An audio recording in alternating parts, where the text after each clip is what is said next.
It comes from you tapping into that part of you, inside of you, those strengths that you were born with that are just waiting to come out and be expressed through you in your career and in your job. That is what I mean by make yourself indispensable.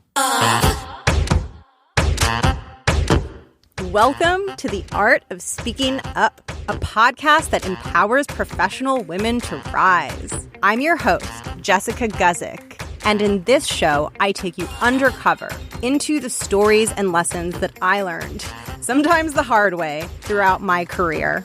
I also talk with working women, leaders, and coaches to show you that no matter what your struggle is, and no matter what your career goals are, you already have all the talent that you need to succeed.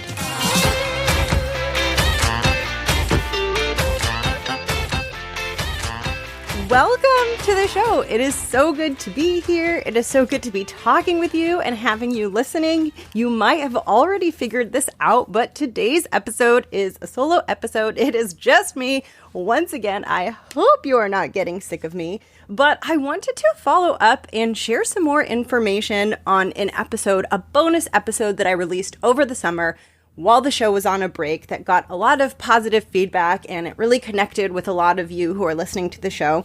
And I wanted to dive deeper into that topic. And that topic is one of my favorite topics, one of the reasons that I started this show, one of the things that I'm the most excited about, and that is the topic of women advancing and moving up and getting promotions and growing our careers. And I want to start getting into some tactics and some ideas and some things that you can begin thinking about and that you can begin implementing right away to take a proactive role, to take control of your career and move yourself forward. Now, advancing your career and this entire topic, there is so much to talk about here. I could probably do an entire series of solo episodes and maybe not even scratch the surface of this topic.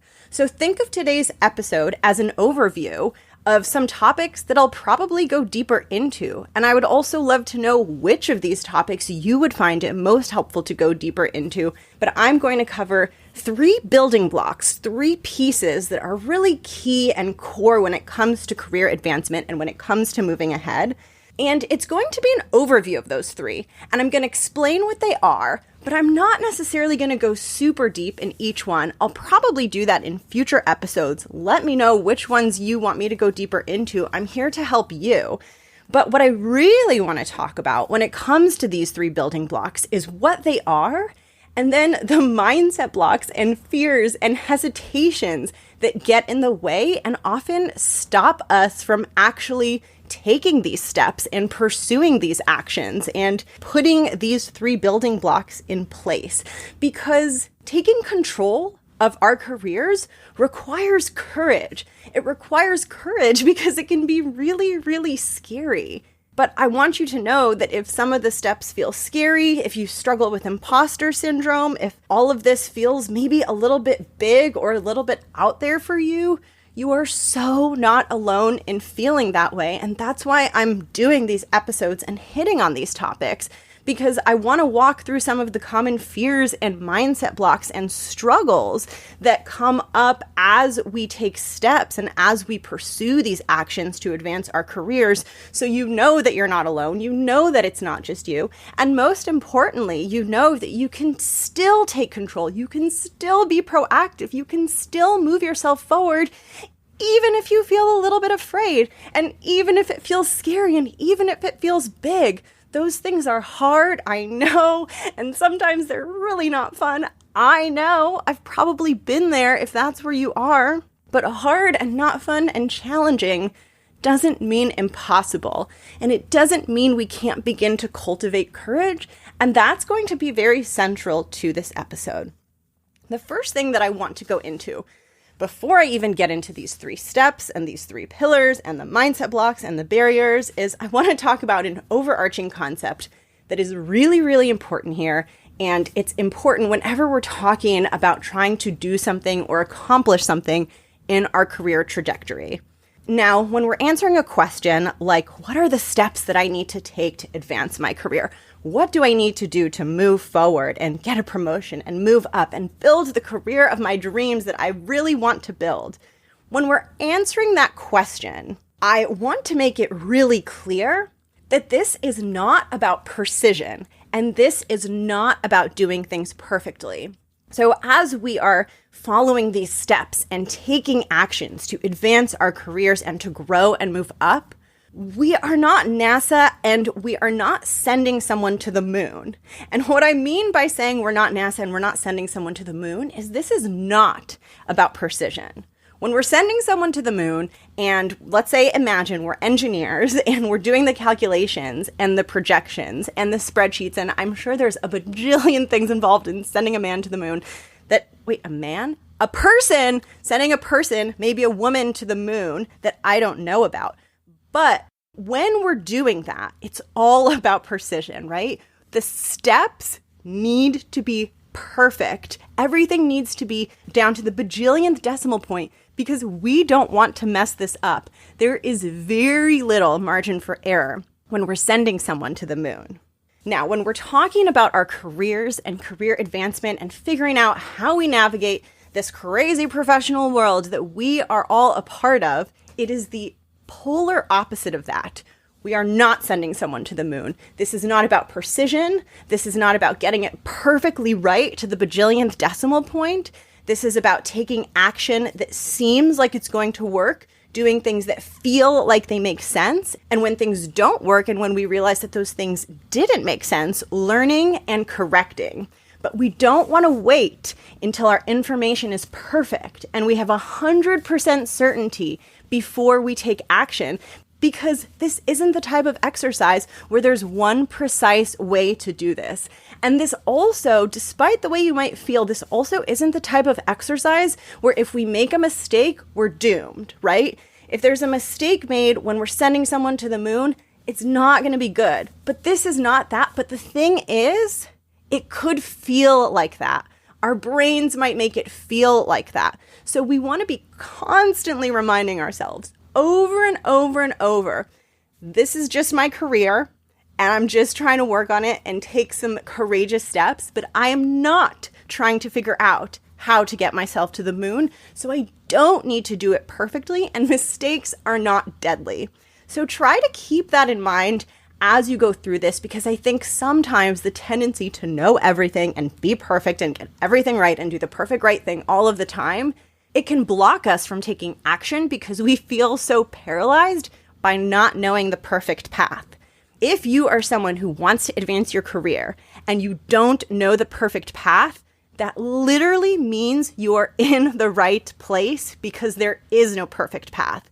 So it's so important for all of us to get comfortable with that ambiguity, to get comfortable with that uncertainty, and to view ourselves as the people that can solve that ambiguity and that can move through that uncertainty rather than waiting for total clarity and total precision before we take action. So I just wanted to share that with you because I think it'll be really helpful as you think through some of these questions and as you inevitably run into uncertain, ambiguous, uncharted territory where you're not exactly sure what the next step is. That doesn't mean that you need to be perfect before you can proceed. Okay, so now that I've shared that, let's get into the building blocks. I'm going to start with number 1, and I'm going to walk you through what it is, and then I'm going to walk you through some of the mindset challenges that might pop up as you try to incorporate this into your career and into your professional goals and your career development plan. Step 1, and by the way, you don't need to do these steps in order. They're completely interchangeable, but I'm going to present them in a 1, 2, 3 because I think it's just going to make it feel simple and easy. So step 1 is to map your path upwards. Map your path upwards. If we don't know where we're going, it's going to be a lot harder for us to get there. And when we declare where we're going, that declaration in and of itself is an empowering, igniting, invigorating act. So it's really important for us when we're thinking about our career growth is to put tangible goals down for where we want to move, whether those are positions at our current company or those are moves upward that we want to make over time.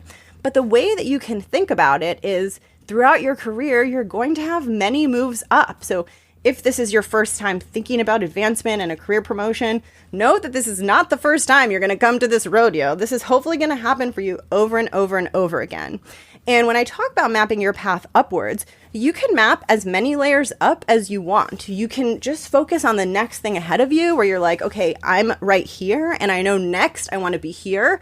Or if you want, you could go to town and you can map a bajillion layers all the way to the top. Whatever feels motivating and whatever feels inspirational for you is how you should do this. Now, it is very likely that as you're hearing this, you might be having some like panicky thoughts that are like, I don't know, Jessica. I don't know what my path upwards is. I don't know what it looks like. I don't know what the position is. I don't know which way to go. I don't know where I'm going. I don't know my career path. Those thoughts are completely normal. And the thing about this is that you don't have to get this perfect, right? All you have to do is start with something, because when you don't have anything to go off of, it makes it so hard to make progress. So you just want to start with a tiny little step. Even if you're uncertain, that's okay. Most of us are. Things are pretty fuzzy in the professional world. It's not super clear. But what you want to do is to start to sharpen your vision of what that next level could be. Even if you don't know what the title is, even if you can't see it around you in your organization, even if it's not clear in your mind or you feel confused about your career path, push yourself to just ask, what would be a nice addition or enhancement to have to the work that I do? All you have to do is start with something and then build upon it slowly as you learn and gather information. If you put something down on paper, even if you're not sure, and even if you have questions and it feels confusing, you will have something as a reference point. And then as you go about your job and your career, you're going to learn little bits and pieces that are going to help you refine that. So all you need is something that will begin to get you part of the way there. And that's going to turn on your radar to be continually learning about what your upwards options are. So start with something that's wrong. That's okay if it's wrong. It doesn't have to be perfect, but write down what you think your next step is and feel free to go up more layers if that motivates you and inspires you. The second piece, step 2, the second piece to think about, the second, piece in this process, which again, the order is interchangeable, is to make yourself indispensable. You want to make yourself indispensable. And this is something that I think can really freak people out, because inevitably you'll hear something like this and be like, oh no, I'm not indispensable. What do I do? And the wonderful thing about being indispensable is that there are infinite paths to get there. There is not one way that you need to be, or one thing, or one combination of skills that you must be good at. You get to figure out what your strengths are, and then you get to map those into your upwards path.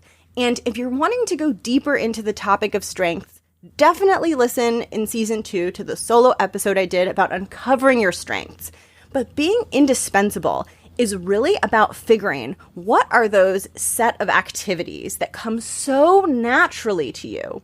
Sometimes they come so naturally to you that you don't even realize they're a strength because you're so in flow when you're doing them and it feels so natural and so easy. So you don't even think about it as an asset because to you, it just feels like a natural expression of who you are. But actually, those are the ways that you're going to make yourself indispensable. So the way that you can think about this is whatever your role is, there's a core set of things that you need to do. Let's call them skills. There's a core set of skills that you do in your role. The indispensability is the next layer around those skills. It's that special secret sauce, that special something that only you bring to the table. That's why when you hear this thought of make yourself indispensable and you freak out and you're like, I'm not indispensable, that's literally not possible because indispensability comes from that special thing that only you can bring, that is unique to you, your unique combination of strength. It's kind of like the code on a combination lock. Your unique combination that pops open your lock and activates the things that you are so good at and the activities that truly make you shine. That is where your indispensability comes from. It doesn't come from you trying to fit into a mold. It doesn't come from you trying to be something you're not or trying to be someone else. It comes from you tapping into that part of you inside of you, those strengths that you were born with that are just waiting to come out and be expressed through you in your career and in your job. That is what I mean by make yourself indispensable. It should feel good. It should be enjoyable. It should be something that draws upon the best of what you have to offer. And now there's a bit more to this because, like I said, there's the indispensability layer and then the core layer of your skills that you bring to the table for your role. And sometimes making yourself indispensable will involve some thinking on how you can make yourself both indispensable in your current role and how you can begin to build skills and indispensability for that future role that you have mapped that you would like to move into.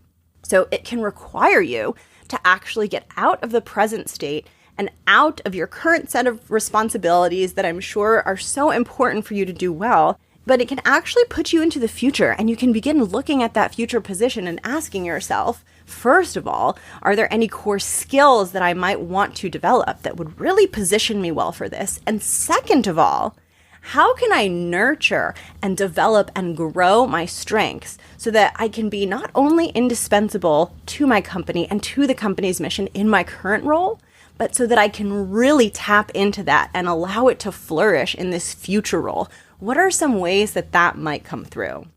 So that is step 2.